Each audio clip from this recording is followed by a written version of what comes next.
जब गैस को आप एक्सपेंड करते हैं, जब गैस को आपने एक्सपेंशन कराया किसी भी तरीके से, तो सिलेंडर पिस्टन अरेंजमेंट में पिस्टन निकलकर बाहर गया against atmospheric pressure, against external pressure. सिर्फ एटमॉस्फेरिक प्रेशर की बात नहीं, हो सकता है पिस्टन पर आपने कुछ एक्स्ट्रा वेट रख करके प्रेशर बढ़ा रखा हो। तो अगेंस्ट एक्सटर्नल प्रेशर गैस को कुछ वर्क करना पड़ता है। ठीक है। अब हम वर्क फाइंड करेंगे दो कंडीशंस पर। अगर एडियाबैटिक एक्सपेंशन है तो कितना, आइसोथर्मल एक्सपेंशन है तो गैस को कितना वर्क करना पड़ेगा एक्सपेंशन के लिए। ठीक है। तो पहले हम सबसे पहले करते हैं वर्क डन,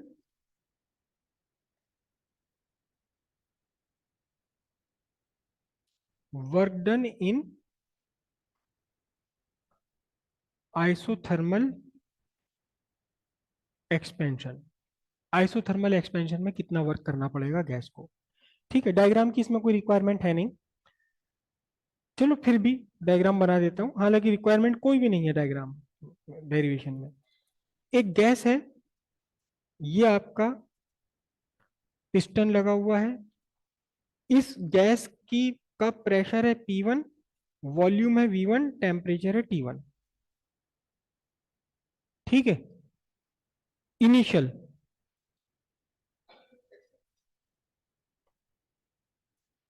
इनिशियल कंडीशन, आपने इस गैस को हीट दिया है, कुछ भी करा, ठीक, और इसकी कंडीशन अल्टीमेटली हो गई गैस में, गैस का क्या बन गया, इसका प्रेशर आपका P2, एक्सपेंशन भी हुआ, एक्सपेंशन भी हुआ। देखो, यहां आपने दो वेट रख रखे थे पिस्टन के ऊपर, पिस्टन को दबा के रखने के लिए, यहां आपने एक वेट रख रखा है, तो वॉल्यूम एक्सपेंड हो गया, प्रेशर बदल गया, प्रेशर बदल कर कितना हो गया, P2 हो गया, वॉल्यूम बढ़ गया, वॉल्यूम बदल के V2 हो गया, लेकिन आइसोथर्मल है तो टेम्परेचर T1 रहा। ठीक है। ये आपकी क्या हुई, फाइनल कंडीशन।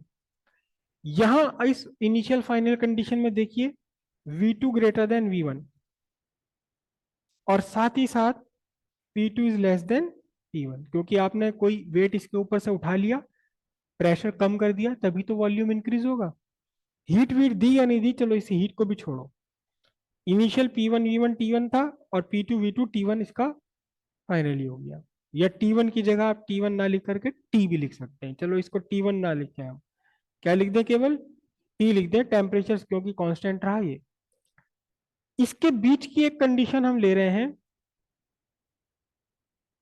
इंटरमीडिएट कंडीशन ले रहे हैं, जबकि यहां है पिस्टन, ना बिल्कुल इनिशियल लेवल पर है और ना फाइनल लेवल पर है, फाइनल से पीछे है, इनिशियल से आगे है। इस टाइम गैस का प्रेशर है P, वॉल्यूम V है, और टेम्परेचर इसका T है। ठीक है। अब 1 मोल ऑफ गैस लिया आपने, ये कितना लिया है, 1 mole of ideal gas. Simple सी बात है, जो भी काम कर रहे हैं वो आइडियल गैस के लिए ही कर रहे हैं। ठीक है। तो यहाँ की तो ये बात समझ आ गई, चलो इसे मैं डिस्क्रिप्शन में वैसे लिखवा दूंगा। अब यहाँ देखो जरा ध्यान से, गैस की इंटरमीडिएट कंडीशन है पीवीटी। इस इंटरमीडिएट कंडीशन में आपने पिस्टन को जरा सा ऊपर उठने दिया, यहाँ वेट वेट कम करके कितना उठने दिया, कि आपका जो गैस का वॉल्यूम है वो थोड़ा सा वॉल्यूम इंक्रीज हुआ। कितना वॉल्यूम इंक्रीज हुआ, डीवी। इतना कम इंक्रीज हुआ कि हम ये कह सकते हैं कि प्रेशर में चेंज नहीं आया। हालांकि जैसे जैसे वॉल्यूम बढ़ता रहेगा वैसे वैसे प्रेशर कम होता रहेगा, लेकिन एक बहुत छोटा सा इंक्रीज वॉल्यूम में अगर आप करें तो उस टाइम ये कहा जा सकता है कि इस छोटे से इंक्रीज वॉल्यूम के लिए प्रेशर में चेंज नहीं आया, प्रेशर कांस्टेंट बना रहा। तो फिर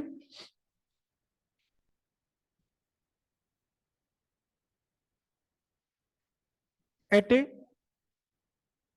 certain condition of P, V and T.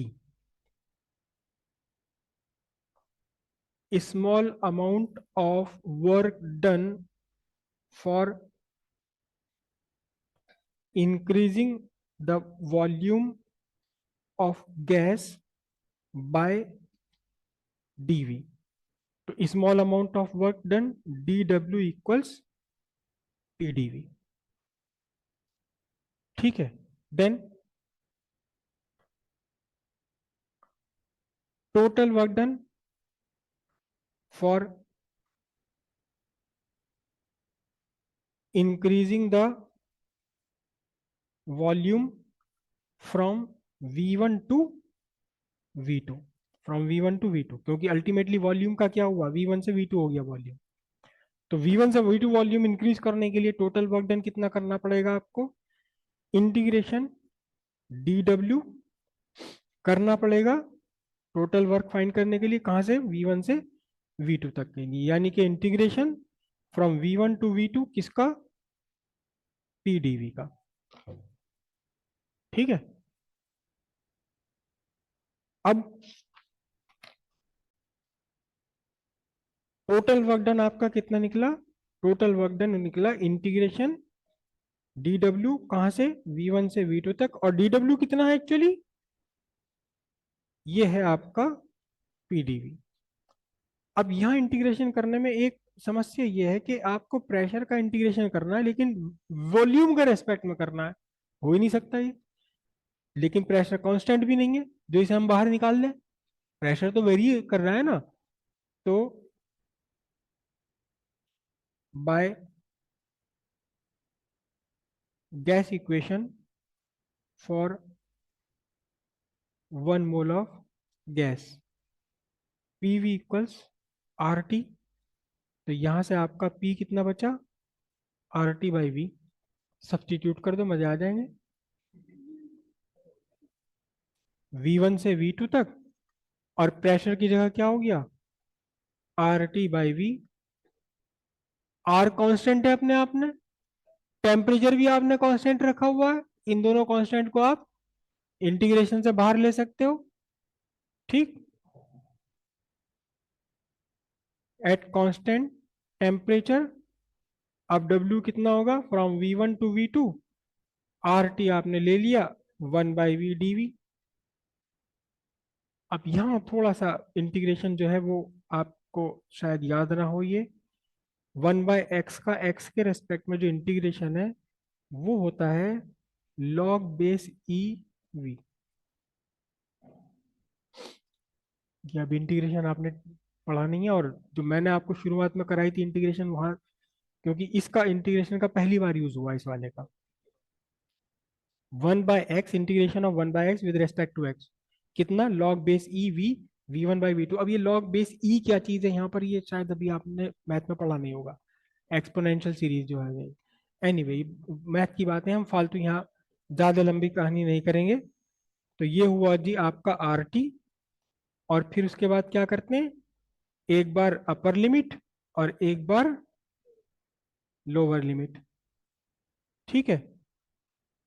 Log बेसी V2 माइनस लॉग बेसी V1, और अब W कितना हुआ जी, RT. और यहां से आप इसे लिख सकते हैं log V2 by V1. 10th class में लॉगरिथम का चैप्टर खत्म कर दिया गया, और जिसने खत्म करा है, जिस कमेटी ने खत्म करा है, शायद उसने कभी फिजिक्स नहीं पढ़ी थी, उन्हें पता नहीं था कि लॉगरिथम का फिजिक्स और केमिस्ट्री में आगे यूज होना है. ये लॉगरिथम ऐसा ऐसा टॉपिक है इस टाइम के सिलेबस में, ऐसा टॉपिक है लॉगरिथम जो 9-10 से तो खत्म कर दिया गया, 11-12 में पढ़ाया नहीं जाता. 11-12 के किसी भी क्लास में नहीं पढ़ाया जाएगा अब आपको लॉगरिथम. ऐसा नहीं कि 9-10 से खत्म करके उसे 11-12 की मैथ में ला दिया गया. 11-12 की मैथ में तो पहले भी नहीं था, 9-10 से खत्म कर दिया. अब फिजिक्स केमिस्ट्री में कैसे यूज करा जाए इसको, पता नहीं अब क्या हिसाब से होता है कैसे, बहरहाल. तो ये आपका कंडीशन बनी यहाँ, लॉग बेस ई V2 बाय V1. और लॉग बेस ई क्या होता है, लॉग बेस 10 क्या होता है, ये सारी मैथमेटिक्स की बातें, लेकिन लॉग बेस ई को लॉग बेस 10 में कन्वर्ट करने के लिए 2.303 से मल्टीप्लाई करते हैं, तो ये बन जाता है लॉग बेस 10, और बेस 10 को लिखा नहीं जाता, V2/Y1 जूल। ये आपका वर्क डन हो गया, किसमें वर्क डन हो गया, आइसोथर्मल एक्सपेंशन में। समझिए बात, आइसोथर्मल एक्सपेंशन में। यहाँ ये जो मैथमेटिक्स लगी है, ये किसी दिन लॉगरिथम, बेसिक कंसेप्ट लॉगरिथम के आपको मैं बता दूंगा, क्योंकि ये लॉगरिथम आपको फिजिक्स में ही नहीं, आपको केमिस्ट्री में भी यूज करना पड़ेगा एक दो जगह।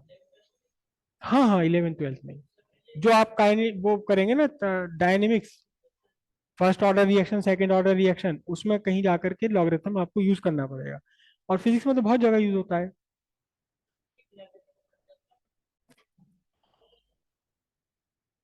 लिखिए, consider 1 mole of an ideal gas contained in a cylinder piston arrangement at initial state P1, V1 and T. The gas is expanded isothermally to its new condition P2, V2, T. Here V2 greater than V1 and P2 less than P1. Expansion हुआ तो volume बढ़ गया, V2 greater than V1, और जब volume बढ़ा तो pressure कम हो गया, P2 less than P1. Consider intermediate state PVT.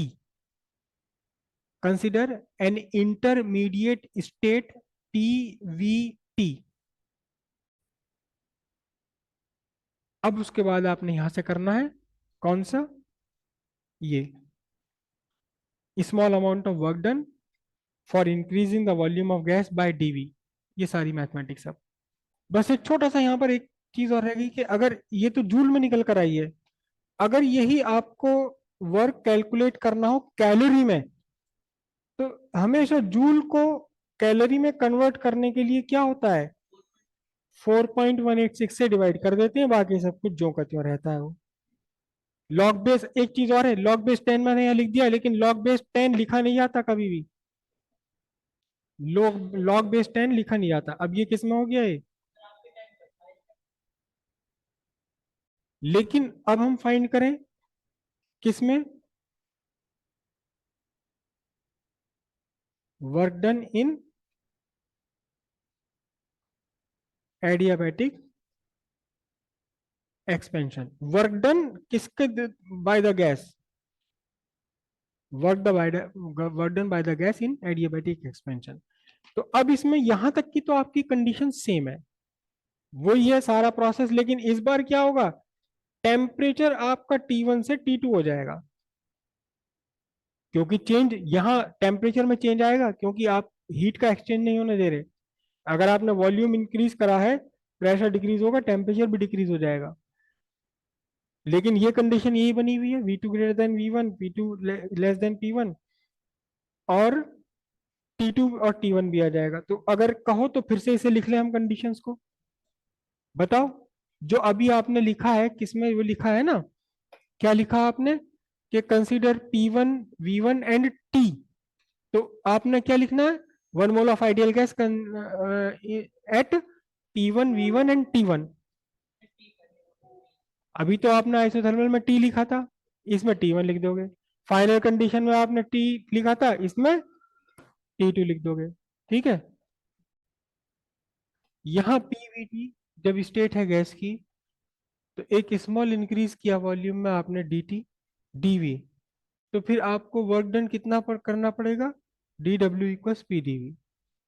और टोटल वर्क डन कहाँ से कहाँ तक, वॉल्यूम V1 से V2 इंक्रीज करने के लिए टोटल वर्क डन कितना करना होगा आपको, इंटीग्रेशन DW का इंटीग्रेशन V1 से V2 तक, DW कितना है, PDV। अब ये जो एक्सपेंशन है, ये कौन सा एक्सपेंशन है, ये एडियाबैटिक एक्सपेंशन है, एडियाबैटिक प्रोसेस है ये। ठीक है, तो जो आपने किया है डेरिवेशन कहाँ तक की, आइसोथर्मल की, ये स्टेप यहाँ तक कॉमन है बिल्कुल। केवल एक डिफरेंस है कि आइसोथर्मल में आपने टी और टी लिया था टेम्परेचर, दोनों टेम्परेचर सेम लिए थे। इस बार आपको T1 और T2 टेम्परेचर लेने, क्योंकि टेम्परेचर डिफरेंट हो जाएंगे एडियाबैटिक प्रोसेस में। करेक्ट। तो अब आपका total work done in total work done W equals integration from V1 to V2। किसका इंटीग्रेशन? DW का। Integration from V1 to V2 क्या है? DW कितना है? TdV है। ठीक है, अब हमें यहाँ प्रेशर को सब्स्टिट्यूट करना है, क्योंकि डिफरेंशिएशन इंटीग्रेशन हमारा वॉल्यूम के रेस्पेक्ट में है, तो प्रेशर को हमने सब्स्टिट्यूट करना है। अब आइसोथर्मल में आपने लिख दिया था PV इक्वल्स RT, लेकिन एडियाबैटिक में क्या होता है?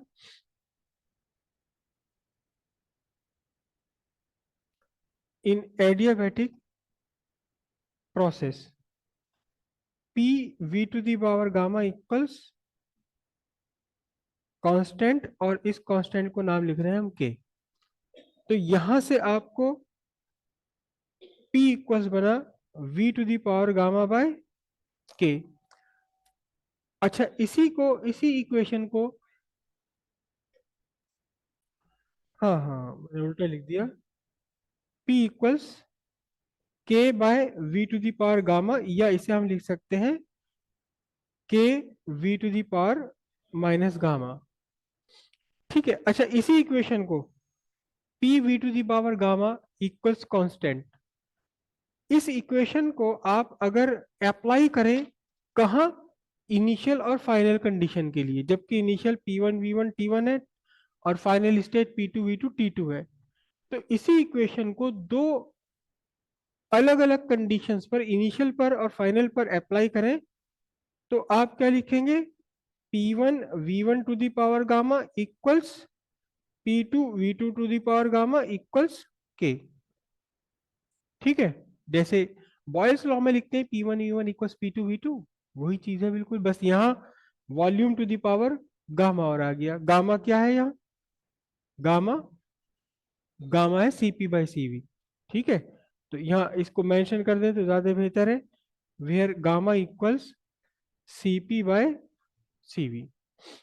ओके, अब इस प्रेशर को यहाँ हमने सब्स्टिट्यूट करना अपने वर्क डन वाली इक्वेशन में, प्रेशर को सब्स्टिट्यूट करना वर्क डन वाली इक्वेशन में। तो work done V1 to V2, pressure की जगह क्या लिखेंगे? K V to the power minus gamma DV। तो अब आपका टोटल वर्क डन कितना बना? टोटल वर्क डन बनता है integration from V1 to V2 K V to the power minus gamma K, sorry sorry sorry DV। Correct. अब K तो constant है, K तो कांस्टेंट है, तो इंटीग्रेशन के बाहर ले लो V1 to V2 V to the power minus gamma DV। के इसका पूरे का इंटीग्रेशन देखो, सिंपल सी बात है, जो भी पावर है उसमें वन ऐड कर देना है, और जो नई पावर आई है इस नई पावर से आपको डिवाइड कर देना है, और लिमिट V1 टू V2। तो W equals K 1 minus gamma, और ये क्या बना आपका? V to the power 1 minus gamma. Okay, limit कहां से कहां तक है? V1 से V2 तक है। सब्स्टिट्यूट सब्स्टिट्यूट कर दें, जो वेरिएबल है इसे आप सब्स्टिट्यूट कर दें, 1 माइनस गामा और V2 to the power 1 minus gamma minus V1 to the power 1 minus gamma.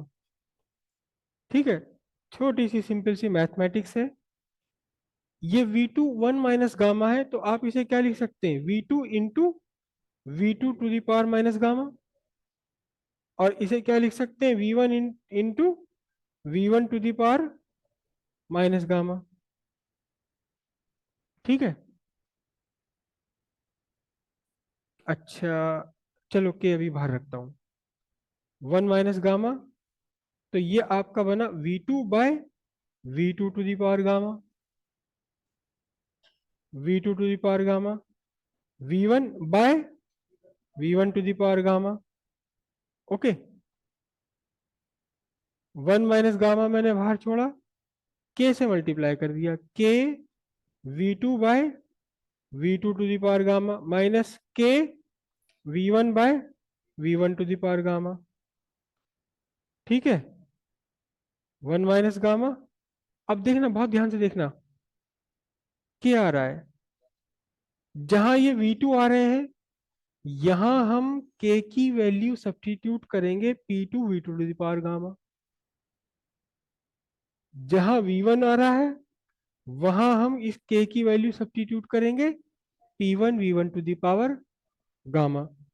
तो यहां रखा आपने P2 V2 to the power gamma, V2 by V2 to the power gamma.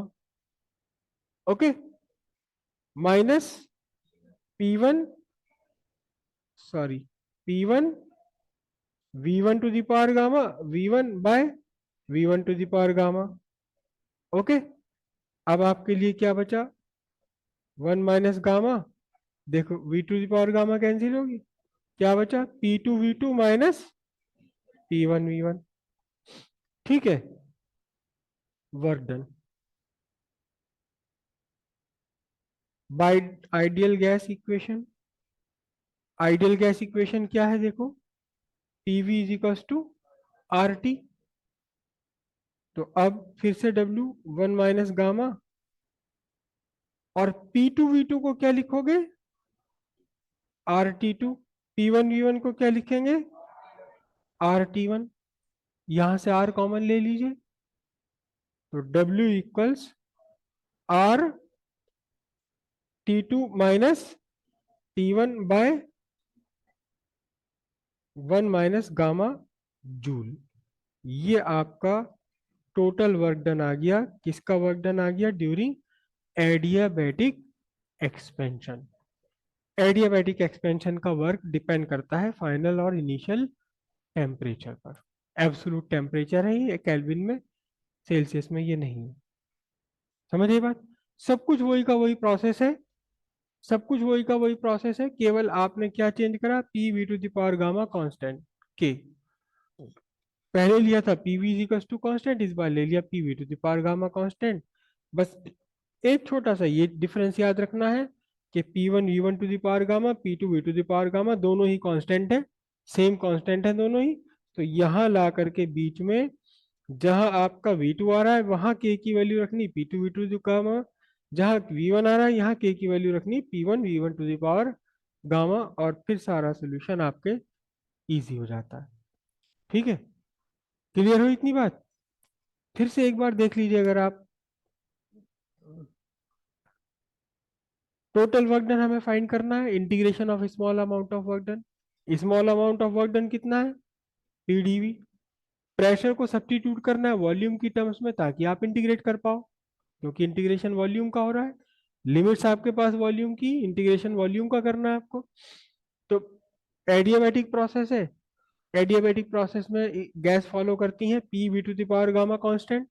तो यहाँ से P कितना बना, K by V to the power gamma, यानी K into we to the power minus gamma. और आगे के लिए हमने पहले ही थोड़ा सा सोच कर चल रहे हैं कि P1 V1 to the power gamma, P2 V2 to the power gamma दोनों ही कांस्टेंट है। ठीक है, ये मेंशन कर दीजिए, गामा इक्वल CP/CV। अब ये आपका वर्क डन है, सिंपल सा इंटीग्रेशन है, K कांस्टेंट है बाहर ले लिया। इंटीग्रेशन कैसे किया आपने, जो भी पावर है इसमें 1 ऐड कर दिया, और जो भी नई पावर बनी उससे डिवाइड कर लिया, लिमिट्स लगा दिए, डिवीजन वाले को बाहर निकाला, वैल्यू सब्स्टिट्यूट करी, उसके बाद तो सिंपल मैथमेटिक्स है ये।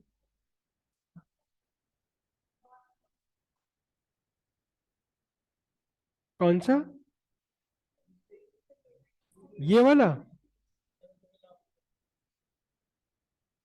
अच्छा, यहां से ये स्टेप कैसे लाए, ये समझ नहीं आई बात ये है, बायो बच्ची। नहीं भाई, हंसने की बात नहीं है। बायो वालों के साथ ये एक साइकोलॉजिकल प्रॉब्लम होती है कि वो फिजिक्स और मैथमेटिक्स को ऐसा समझते हैं कि भाई ये हमारी पकड़ से बाहर चीज है।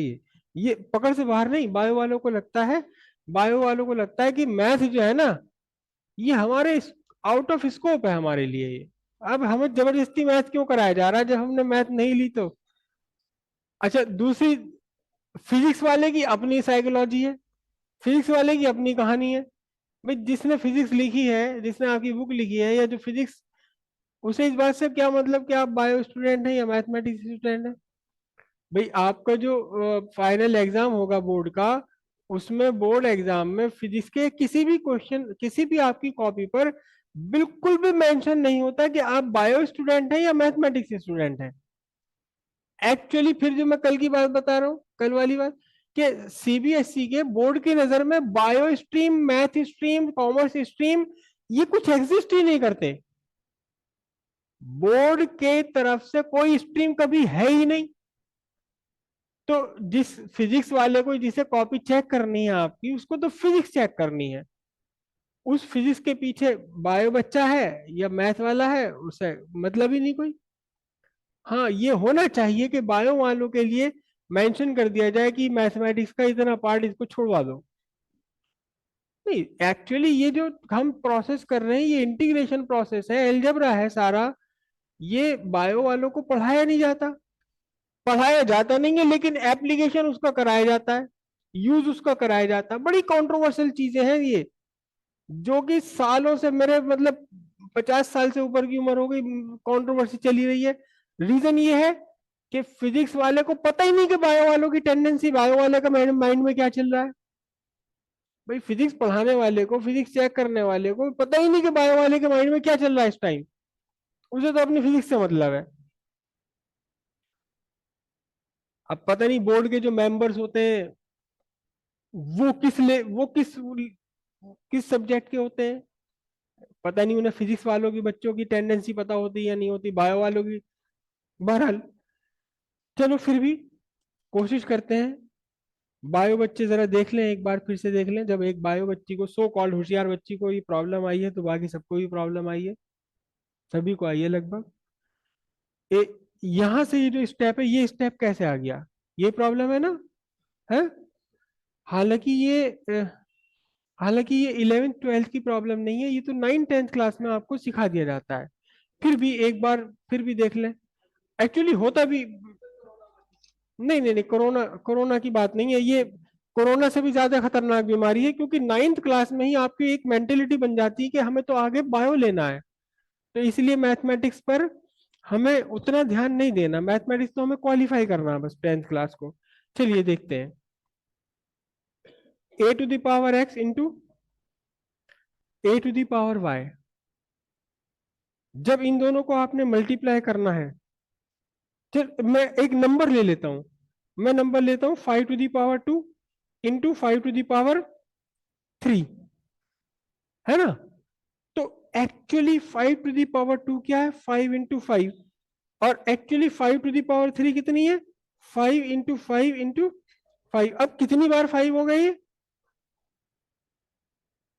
ये 5 कहां से आया, ये आया ऊपर की इनकी पावर्स ऐड करके। तो अगर आपने करना a to the power x into a to the power y, तो ये होगा a to the power x plus y। अगर आपने करना है